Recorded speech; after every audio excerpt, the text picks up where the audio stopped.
প্রবাসে আমাদের ছোটখাটো সেলিব্রেশন তো জীবনে হয়েই থাকে।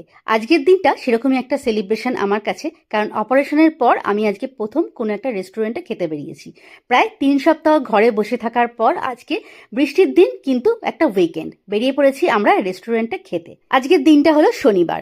সকাল থেকেই বেরোবো প্ল্যান করছিলাম, কিন্তু ঝমঝমিয়ে বৃষ্টি এবং মেঘলা ওয়েদার, তাই জন্য প্ল্যান করেও সেগুলো ক্যান্সেল করতে হলো। হঠাৎ করে ভাবলাম বিকেলবেলা কোনো একটা রেস্টুরেন্টে গিয়ে খাওয়া দাওয়া করি। তো বাড়ির কাছেই ছিল একটা ট্র্যাডিশনাল ইটালিয়ান রেস্টুরেন্ট, যেখানে সব ইটালিয়ান প্রপার রেসিপিগুলো পাওয়া যায়, ড্রিঙ্কস থেকে শুরু করে আইসক্রিম। আজকে আমরা এনজয় করব জার্মানিতে বসে ইটালিয়ান রেস্টুরেন্টের সব রেসিপিগুলো। তাহলে এটা কি এলো? এটা হচ্ছে লেমোনাডে উইথ ম্যাঙ্গো। লেমোনাডে উইথ ম্যাঙ্গো, এটা আবার কিরকম হয়? অনেক কিছু ছিল, মিন্ট ছিল, তারপর স্ট্রবেরি ছিল, তো আমি হট করে যে ম্যাঙ্গো নামটা শুনলাম, এটা অন্যরকম একটা টেস্ট করে দেখেন, সেই জন্য ম্যাঙ্গো। কালারটাও সুন্দর, একটা ম্যাঙ্গোর দারুণ ফ্লেভার রয়েছে, মানে পাকা আমের ফ্লেভার, কাঁচা আম না, পাকা আমের ফ্লেভার। কিছু কি অর্ডার করলে? হাউস স্পেশাল পিৎজা অর্ডার করেছি, পিৎজা মিলানোতে বসে মিলানো পিৎজা, ওটা হাউস স্পেশাল। তার সাথে কিছু ডেজার্ট করা যায় কি না, ডেজার্ট ছাড়া তো ভালো লাগে না। আচ্ছা, দেখা যাক।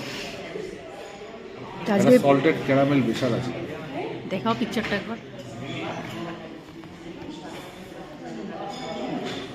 অনেক কিছুই আছে, অপশন অনেক অপশনই আছে। এটাও সুন্দর।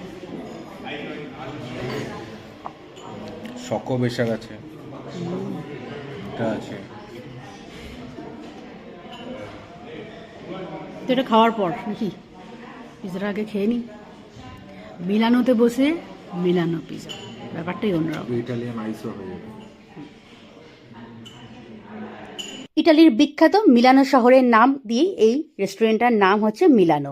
তো এখানে এর আগেও আমরা এসেছিলাম, পিৎজার সাইজগুলো যথেষ্ট বড় হয়। তো আমরা এখন অর্ডার দিয়েছি একটা বিগ সাইজের, মিডিয়াম সাইজ নিলে দুজনে শেয়ার করতে পারতাম না, যদিও বিগটা অনেকটাই বড় হয়ে গেছে, তো সেই লার্জ সাইজেরই আমরা পিৎজা অর্ডার করেছি, যেটা আমরা দুজনে এখন শেয়ার করে খাবো।